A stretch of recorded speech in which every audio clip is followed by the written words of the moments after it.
Hi, good afternoon. Welcome. We are so excited to be here with you today, to talk about major gifts, how to raise more money from individuals. My name is Sharon Davis, and I am from Chicago. And my colleagues are now going to introduce themselves before we start. I'm Christina, Pham, Linhoff, and I live in Baltimore, Maryland. I'm Wendy Kaplan. I live in Fort Lauderdale, Florida.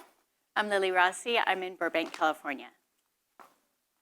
So this way, if you live in those areas, you'll know where to go. So let's start. What is a major gift? So before we start, let me ask you a question. We're going to do a little bit audience participation here. How many of you have a major gift program? Good. Who has raised money before? Excellent. What do you consider a major gift in your organization? 500, 1,000, more, 1,000, 1,000, more, 10,000? Awesome. Good for you. Nice. So, and how do you define a major gift? A major gift, well, at Best Friends, we define a major gift as a gift that has a lasting and impactful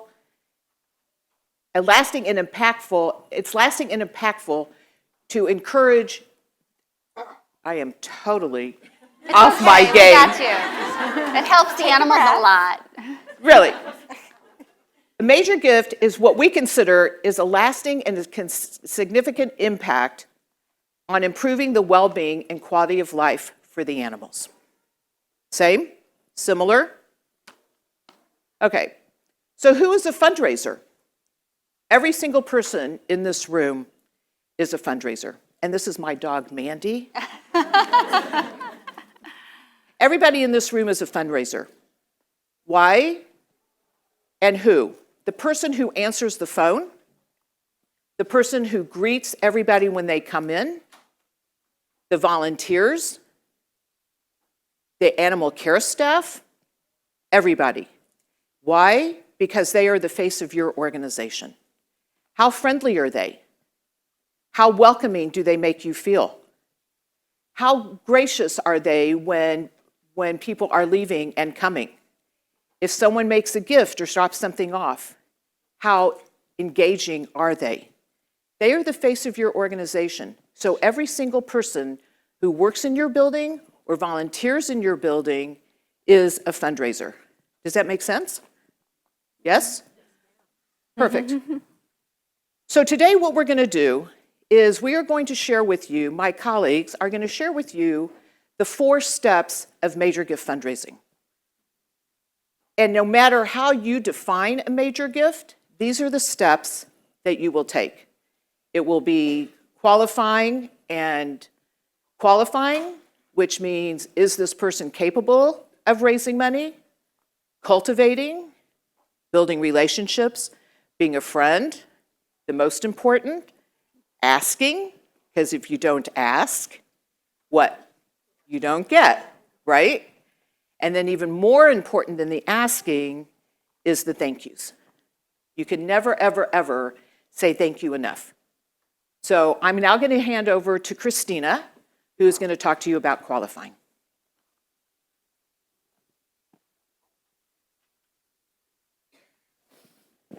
Thank you, Sharon. Hello, everyone. I'd like to invite you to do a little thought experiment with me.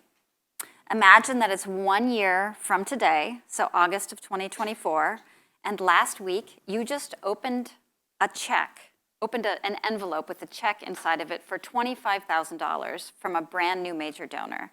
And this week you got $100,000 from a brand new major donor. How does that sound? Be great, right? Yeah, so the first thing you want to do to get there is to make sure that you're talking to the right people. And we call that qualifying major donors. It's not rocket science, but it does require a plan and some accountability. So there are 3 basic steps, and it's looking at the list of people in your universe. Who are they? who might be able to make a major gift, prioritizing those individuals, and I'll talk about that in a second, and then making a plan to connect with them. And it could be inviting them to your shelter. It could be going to their house and meeting the dog they adopted from you. It could be going out for coffee. So meeting with your supporters. You want to have a plan for who you're going to meet with, how you're going to meet with them, and by when. Next slide, please. So as you consider who might be your new major donors, there are two things that you really want to keep in mind, and that is capacity and inclination. And when we say capacity, we mean financial capacity. So the ability to write a check for whatever you consider a major gift. So they will probably have stable income. Maybe they're already a philanthropist in your community. They're people that have evidence of the financial capacity. And the second thing is inclination. And what we mean by that is they're inclined to make that gift. They know you. They love you. They'll answer the phone when you call. You have an email address for them. So you have that warm relationship with them. I have to admit that a lot of smaller organizations in particular, when I talk to them about major giving, they say, yeah, we just don't have those people. Or maybe we have one person, or we just don't have that. Your best friends, you have a lot of major donors. And I want to tell you a little story because there's a donor at a previous organization where I worked. Her name was Helen, and she was giving $50 a month to that organization. So not a major donor. $50 a month, $600 a year. But I knew that she was a CEO of a company, and she had adopted a dog from us. So those were clues that she might have greater capacity. So she was someone I prioritized, met with, had coffee, and she became more and more involved. We talked about our priorities, talked about her passions, made a good match, and she ended up giving more than $1 million to that organization. So from $50 a month, so that's what I want for all of you. So that's my hope. Next slide, please. So where do you find these diamonds in the rough? Well, start with the people you already know. And the most important clues are going to be in your data. So please, find somebody who loves data. It could be someone in your organization. It could be a volunteer or a board member. Pull an Excel file of who's already given to you.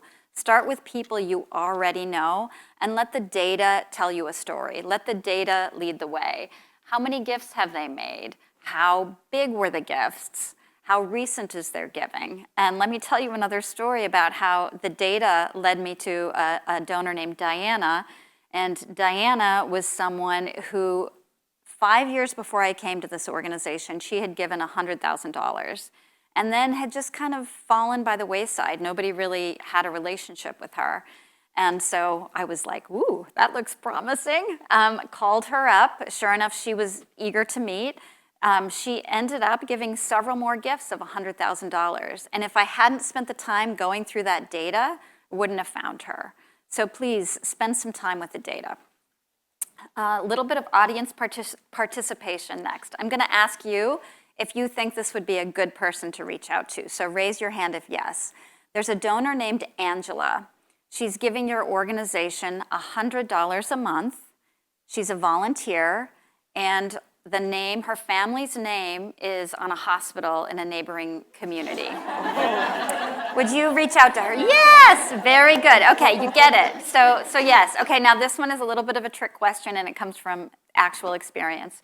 I had a friend who lived in the apartment building of Oprah Winfrey. And she said, I know if Oprah gets a proposal from you, she's going to be so excited, she'll give you a gift. So write a proposal, give me the folder, I'll give it to Oprah when I see her in the hallway. Raise your hand if you would go through the trouble of writing a proposal. Yeah, I totally did. I did. Did anything come of it? No. Now, if Oprah had adopted or made a gift to us, yes. But really, start with the donors you already have. That's going to be the best. The last thing, next slide, please. The last thing I want to talk about is what to do when you meet with these prospective major donors, because it's not a sales pitch. It's not high pressure. It's really getting to know a human being, someone who shares your passions, someone who cares about the animals. So my favorite way to start these meetings is to express gratitude. How often are people really thanked? Not very often.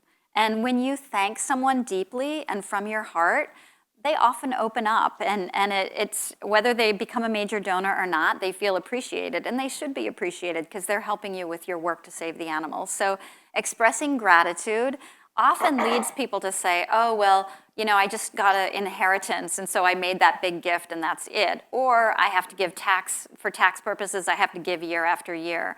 So oftentimes expressing gratitude will help you understand their motivations and their capacity.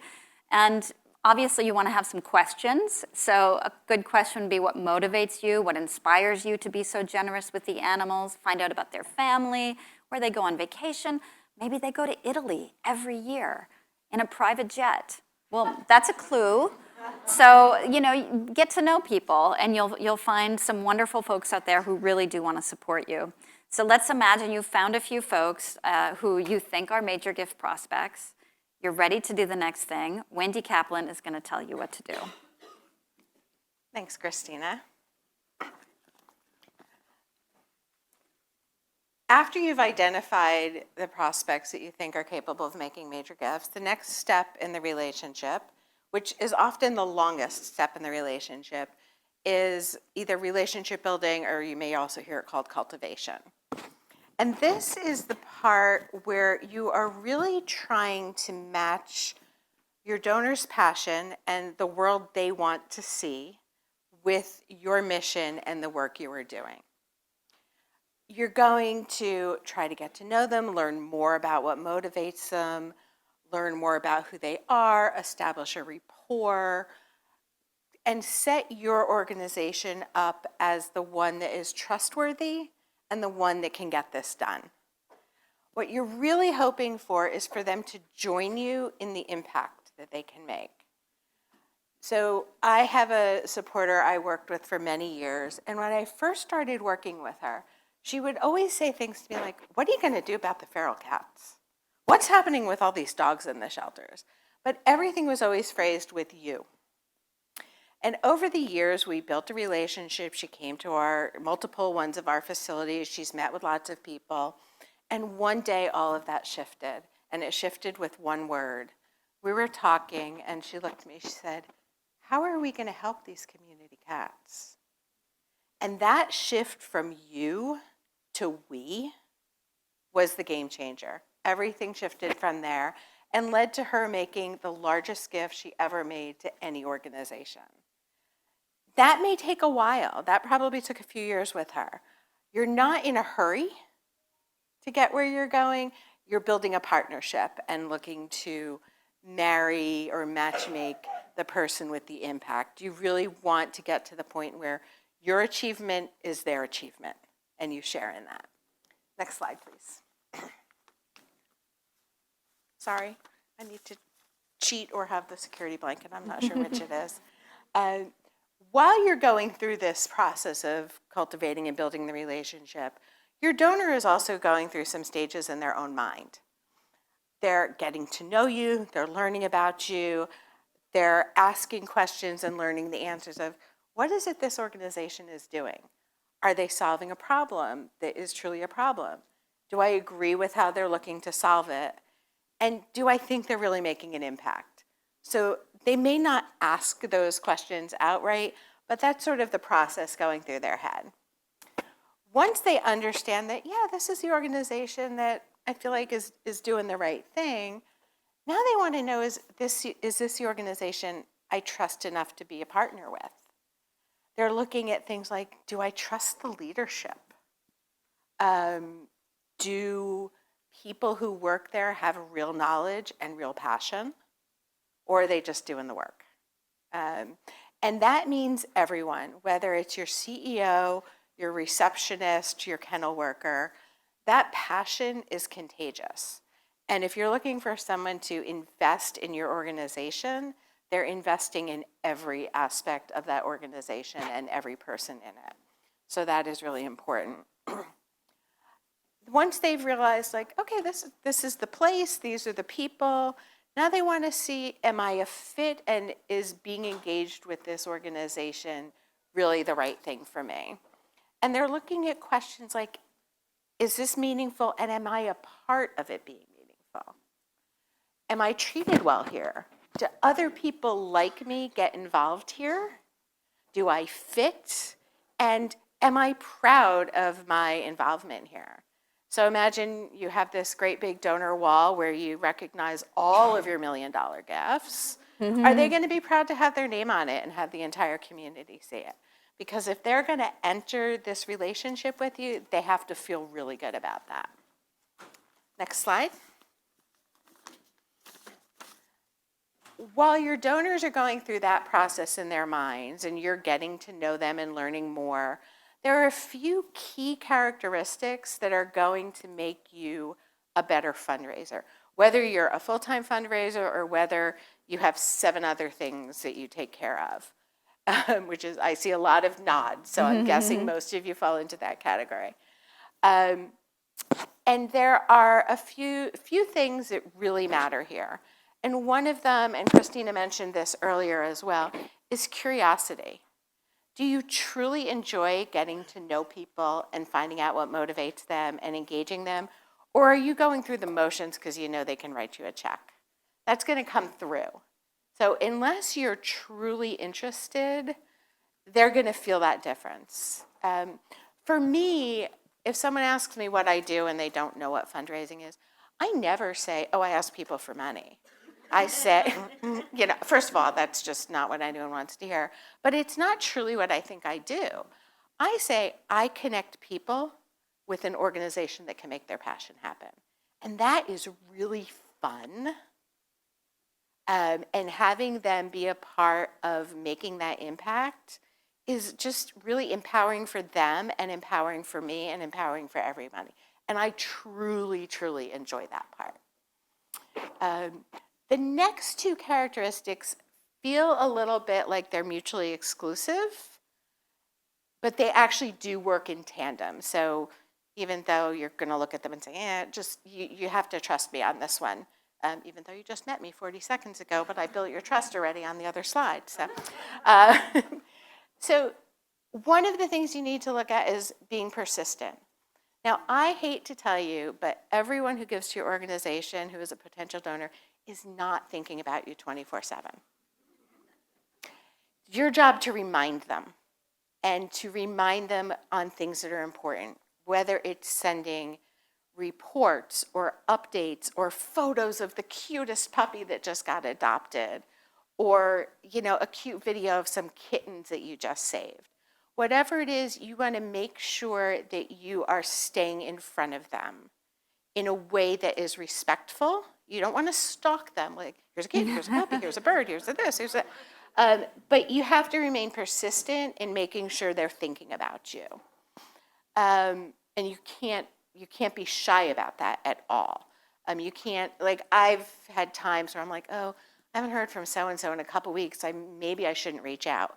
No, that's exactly when you should. And then the other one is patience, which seems to be the opposite of persistence. But what I'm talking about is patience in the long run. So when you're looking at however you define a major gift, you're not looking for a quick check. You're looking for an investment partner who's going to be with you in the long run, hopefully through multiple gifts and hopefully through growing gifts. So you need to keep that in mind. What's the big picture, and what do I need to do? When do I need to push, and when do I need to pull back and be patient about getting to the next level and the next level and the next level? So again, they feel kind of opposite, but it's really this very fine balance of being donor-oriented and meeting them where they are, and with being goal-oriented and knowing where you're trying to get to. Next slide, please. Christina talked about plans. I'm going to talk about plans. We're all going to talk about plans. Because without a plan, you're never going to get anywhere. It's a thought. And there are 2 things I want you to keep in mind about fundraising when you're thinking about major gifts and what your plan is. Because right now you're seeing, oh, here's 4 things. I don't have time to do that. I have to walk 17 dogs and clean 42 litter boxes and, all of these things. The first thing I want you to keep in mind about this is fundraising is a team sport. It's not all on you. Your job is to connect the donor with the organization. And that means the person who's running your community cat program, your executive director, your board members, the person who's walking the most challenging dog you've ever had. Because they all have a part of the story to tell. And the wider the relationship is, the deeper it is. So not all of these things are on you.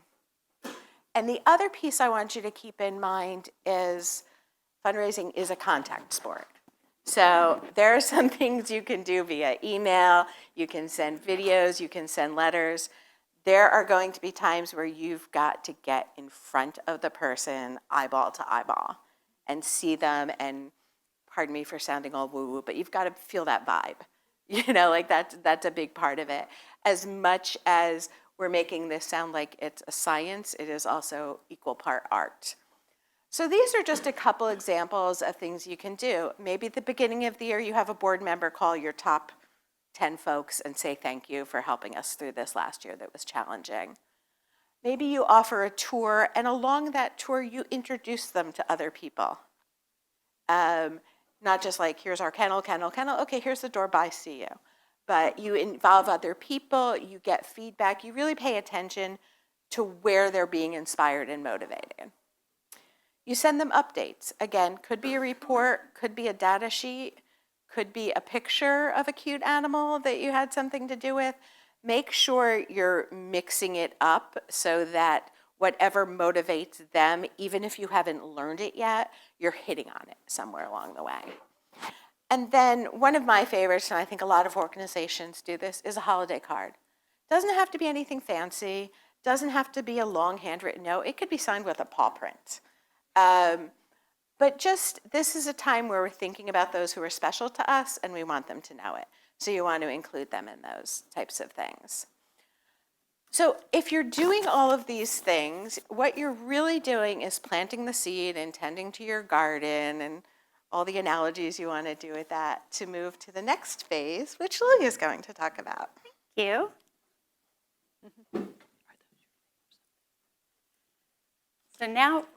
So now you found the one, this magical supporter who you think has the capacity to make a meaningful gift and the inclination to make it to your organization. And you've been doing all the steps, you've toured them around your facility multiple times, you say hello every time you see them at an adoption event or when they're picking up fosters on the weekends.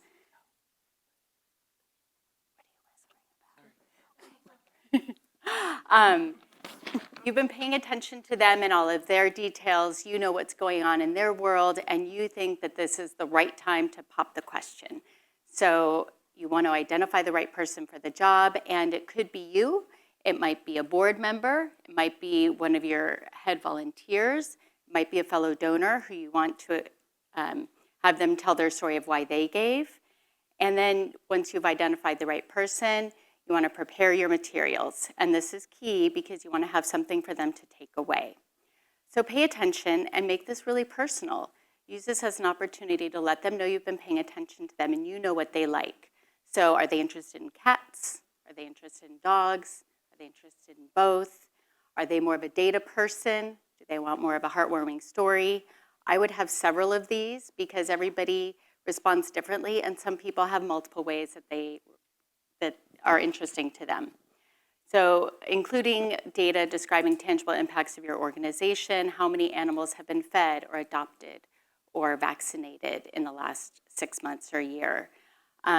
We often use the phrase head donor or heart donor to illustrate ways that donors respond. And so since people respond in multiple ways, I would have multiple things at your disposal. So this is a great time to tell some stories.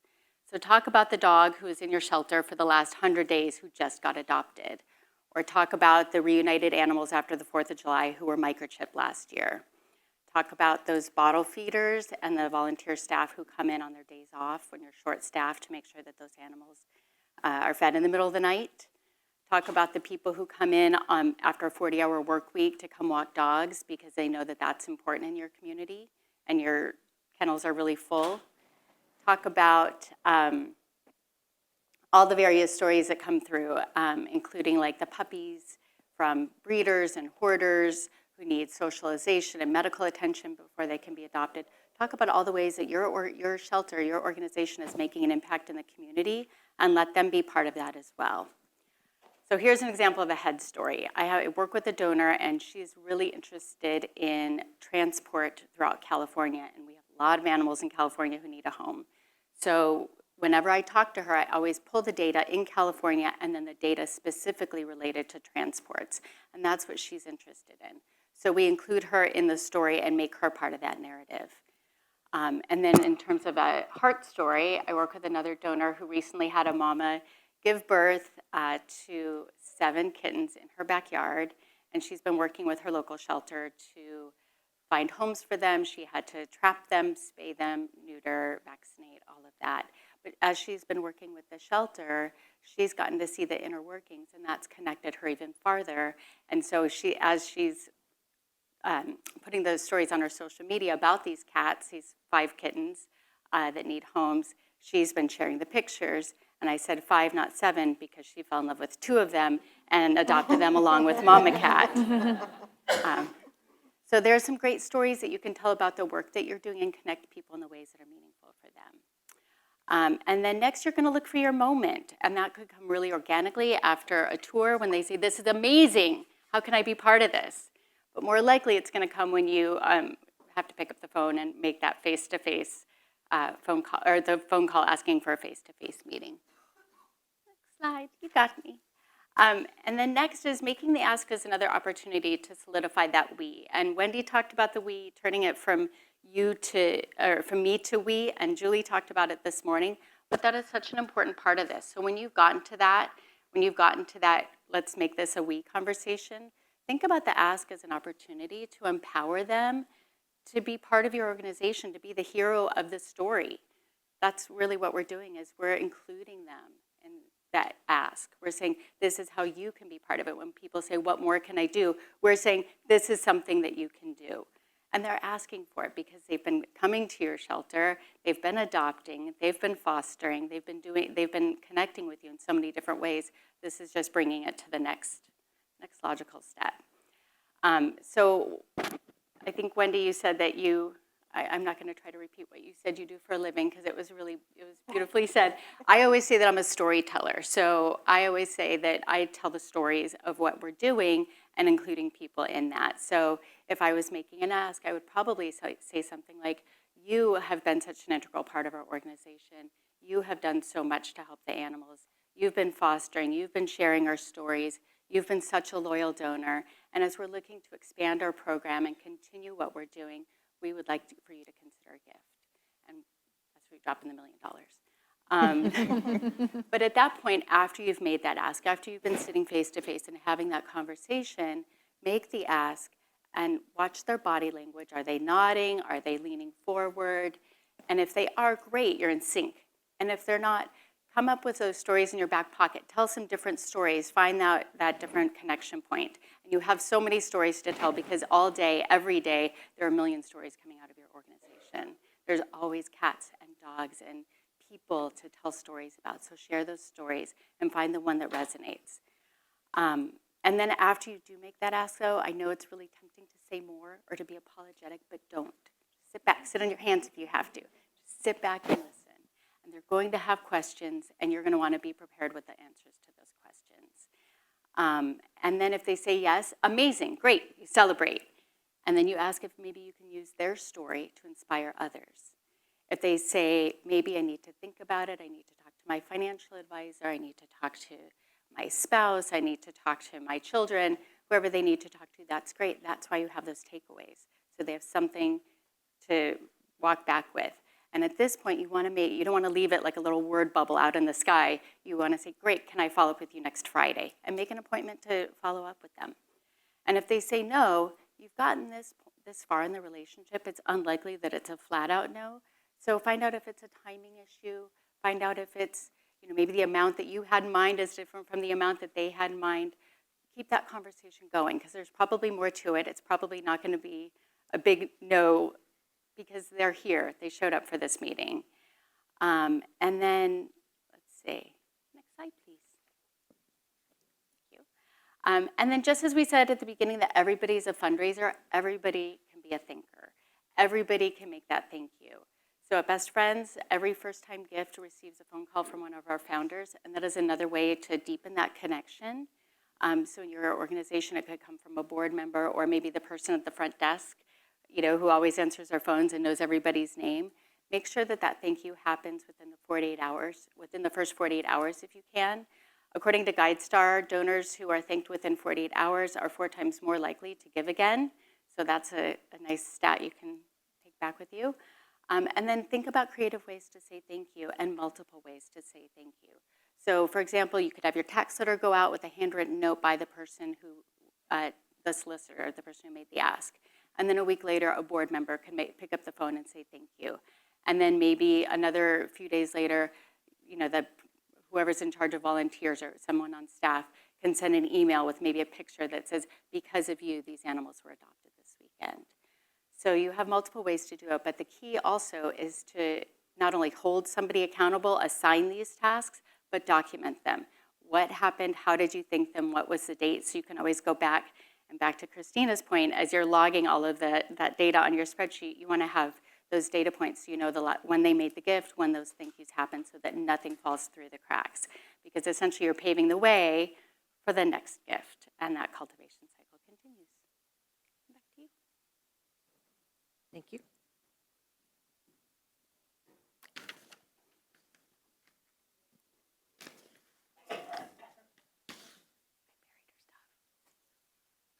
Sorry, I got lots of papers up here.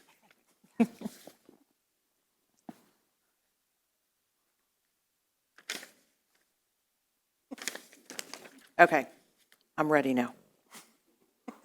So we have covered a lot of information today. And no matter how you define a major gift, it's all going to pertain to how your organization pertains a major gift. But these are the steps that you're going to be taking. Please remember that this is not a one and done. This is an ongoing building of relationships, talking to people, meeting with people, asking people, sharing stories with people. It's a continuing, ongoing relationship. And that's really, really important because fundraising is really all about the relationship. Major gift fundraising is all about me and you and the connection that you have together with each other, with your organization, and with the animals. I know this may sound really challenging to you and maybe even a little intimidating, but let's pare that down. These are things that you do every single day. I like the dating analogy. You meet someone new, what do? You ask questions. You want to get to know them. What is your interest? Do you like dogs? Do you like cats? Do you like both? It's a continuing relationship building cycle. Like Christina said, and Wendy, I think we've all said, be curious. It's good to be curious. It's good to ask questions. We hope that you really learned something from us today. We know that it was a lot, and because we want you to ask questions, we're going to ask you to ask us questions. So does anybody have any questions? Questions? Any questions? Yes. What tips on all of this information would you have? Anything different for, organizations that have a paid staff versus just an all-volunteer organization? People coming and going, that sort of thing.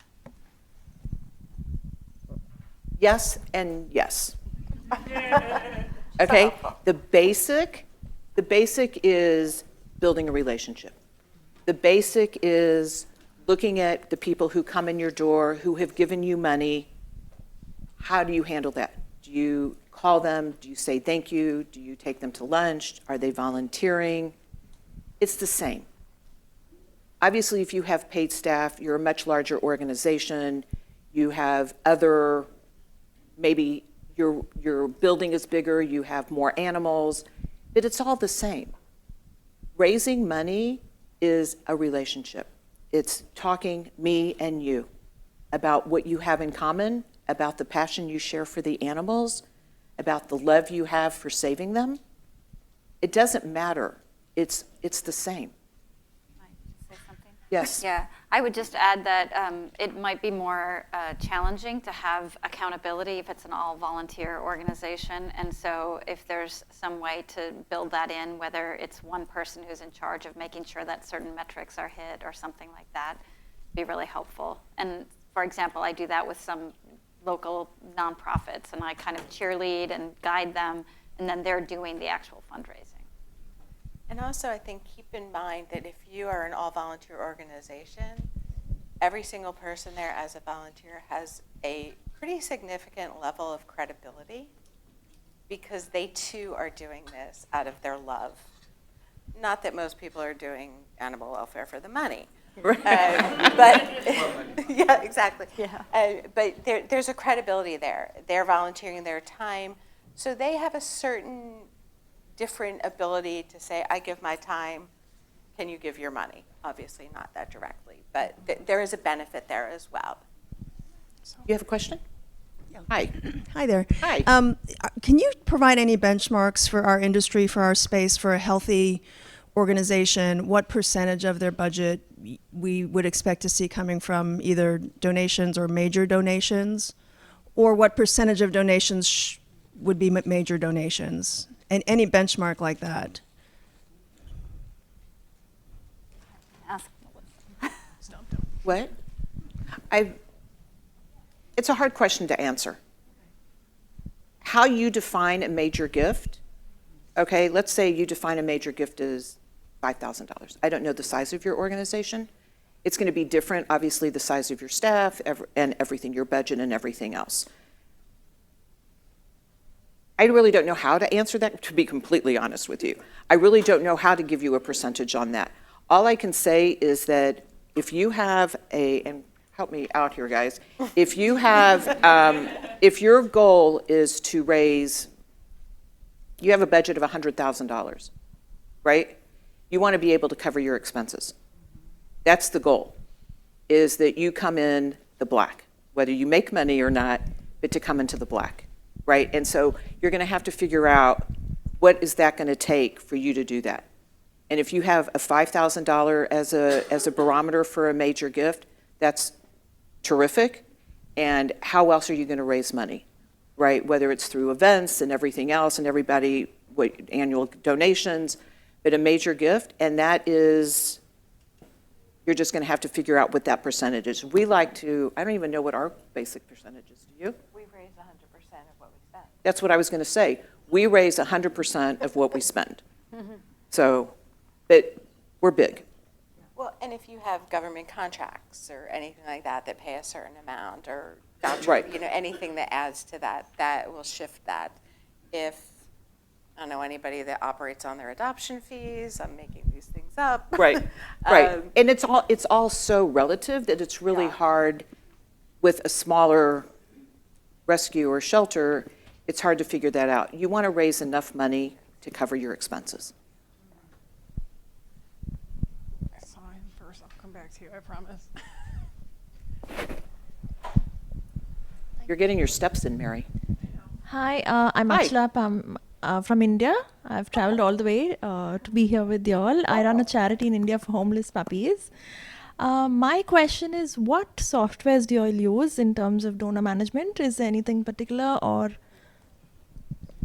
I can take that. So I think it really varies depending on the organization. I know a lot of smaller places like Donor Perfect, and that one I hear good things about. We use Blackbaud. It's a big company. Sorry, So it's black? Blackbaud. Blackbaud is the name of it. Is it global or is it only I think it US is based? global, yeah. We're probably not the technical people to answer the question, but. Not there- probably not, Yeah. not. I mean, yeah, I just Googled it and found, there's There's so many. there's so many. Right. Yeah. Okay, yes. So But- we have a lot of techie people around, and I'm sure that they would be more than happy to help you with that. Yes, if anyone can help, that'll be great, yeah. Awesome, Yeah. thank Three you. lovely women sitting sort of in front Yeah. of you who will be able to answer that question for Yes. you. Sorry to call Question? you out, ladies. Mary, where are you? Ah, One back there. and there's some over here too. Okay. Lots of questions. First, I just want to say thank you because this is a topic that I've really been struggling with, and y'all's presentation was so great and really, really helpful. So thank you. Thank you. Yeah. My question is, we have a donor who gave last year a $5,000 gift, which was really big for our organization. Yay! That's right. And they were really involved, and they kind of just dropped off the face of the planet. I know that I probably need to reach out to them, but I just didn't know if you guys had maybe some advice on like how to even start that conversation. Sure. You pick up the phone. That's number one, right? You can do that, right? Okay, you pick up the phone. Hi, we've missed you. How have you been? The animals are asking for you. Right? Would you like to come in? I'd love to have coffee with you. We've missed you. So please come back. Please come visit. Very simple. Don't make this bigger than it is. This is not brain surgery. Okay? It's having a conversation. It's building the relationship. That's it. Hi, we've missed you. Perfect. Can do that. You can do that. Hello. Hi. So I run a rescue in Ohio. Oh, and I our- go to Ohio. Yeah. I don't know why, but okay. The Rock and Roll Hall of Fame is in There you go, Cleveland. we have that. Our budget is about $4.5 million, and You.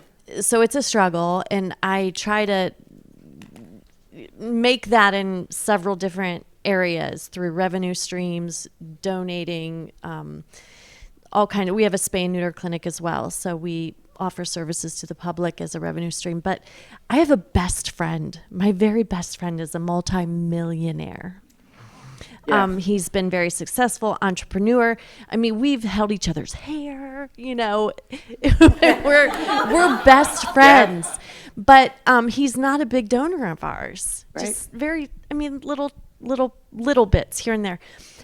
How do I struggle with this because how do I As you should. tap into that without feeling like I'm abusing the friendship? That is so tricky. And I'm going to tell you my thoughts, and Wendy is chomping at the bit here, right? Because I'm sure Wendy has a story. I will tell you, I have been raising money for longer than most of you people have been alive. And I have a rule. I never, ever have asked my friends for money. Ever. If they want to give, I tell them. Yeah. You give me that check. I engage them in other ways, right? In other organizations, I used to put on parades. And I would have them dressed up in costumes and be mascots. Or I would have them ask them to volunteer. They know what you do. They see what you do. It will come naturally, maybe not. But that's my rule. Wendy? So Sharon and I often come from completely opposite ends. As soon as you said that, I was dying to ask you, have you ever asked him? No, I mean, I've asked for, hey, would you like to be a sponsorship or provide a sponsorship for, our 5K? And he'll check the box for, $200, which is great, and I'm grateful. And is that what a sponsorship costs? Well, we have several levels, Okay. so we will have a sponsorship of 5,000 or, and the bottom would be 100, so he might go mid-range 200 or I think the most he gave was 500 at one time. And are animals a passion of his? No. There you go. There you go. That's it. There you go. Oprah Winfrey. Oprah Yeah. Winfrey. Right, right. Anybody? So you've been so patient with, is that okay? I'm sorry, Yeah, Mary. so to we like, are at time. So if people need to leave, that's fine. I do want to give the audiovisual people, they've worked all day. So if you do want to stick around and ask questions, that's fine. But just be mindful of their time. So who is it? I can also project. Okay. I can be loud without the microphone. I'm here. All right. So I am wondering if you have a strategy or thought as to how many of your donors contribute to other animal welfare organizations. And if there are some, do you have a method to try to solicit bigger donations from them than they give to your other organizations that are in the same, I'm going to say industry for lack of a better word? That's not, we're doing this better, because I'm on a not-for-profit that supports probably one of the worst shelters in the country. We have a 100-year-old building, and the shiny shelter up the street probably has some really good donors. So I would love to reach out to say, maybe we need your help more, but I don't want to poach donors in like a not nice way. I want to say your gift could go farther or take that. something. I think No, you Christina take should it. that. okay. Nobody wants to take that question because, you want to take that? This is the problem. Again, we have lots of donors that give to many other animal welfare organizations.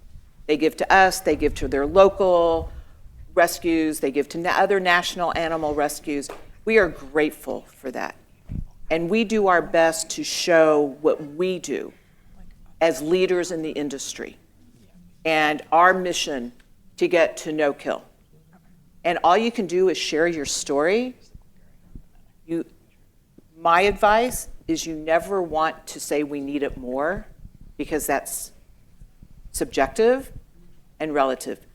I would continue to tell your story in a very passionate, engaging way. And they'll see what you do as a local organization as opposed to maybe another local organization. But we have lots of people who give us money and who give other organizations money, and that's okay. That's okay. I know that you want more, and so maybe you can ask people, another thing that we do a lot is ask people to introduce us to their friends.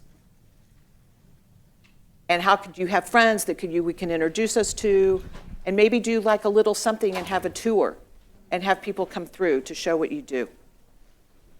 It's tough. We get it. Anybody else? I think that's it. I think we're out of time. Are we out of time? Yeah. What, this poor woman's been sitting here for hours. Sure. Yep.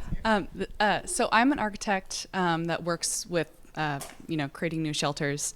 And something that ends up being a topic of conversation every time is opportunities to, I guess, go back to thinking donors visually when they come into the shelter. So I guess my question is, what's your take on those types of things, successes, pitfalls that may have happened? Maybe if someone's name is on a bay of kennels, there's no more opportunity to do it again. Things like that. Stewardship. Take that one. Lily? Yeah. I don't have I think it's that stewardship where you there's always opportunities to recognize donors, so sometimes you have to be creative, but I think there are always, to keep looking for those ways to keep thanking people, but I don't think you have to do the same thing twice. So look for a different way. Just, there's always new programs and new things happening. And it doesn't always have to be tangible, right? Some people like tangible, some people like intangible, some people like both, right? But you can be creative and ask them, if they are interested in another naming opportunity. Come up with one. And it can be on your website, you know what I mean? Yeah. It could be, which is very dynamic, and you can, put that up and it can say, proud supporter or, supported by. Right. In that way. Yeah. And just because the building is permanent doesn't mean that the recognition needs to be permanent. So maybe you have a room or kennels or whatever it is that every year you recognize somebody new on it, or there's a new sponsorship. It's a renewable sponsorship opportunity. Or you do a wall, right? A donor wall. There's lots of ways to thank people. And remember, there's tangible and intangible, right? We're going to be around. I know we're getting it's time to be quiet. We're going to be around the rest of the conference. We would love to chat with you. Here is our email information. And we'll hang out here for a little bit if you'd like. But thank you so very much for coming today.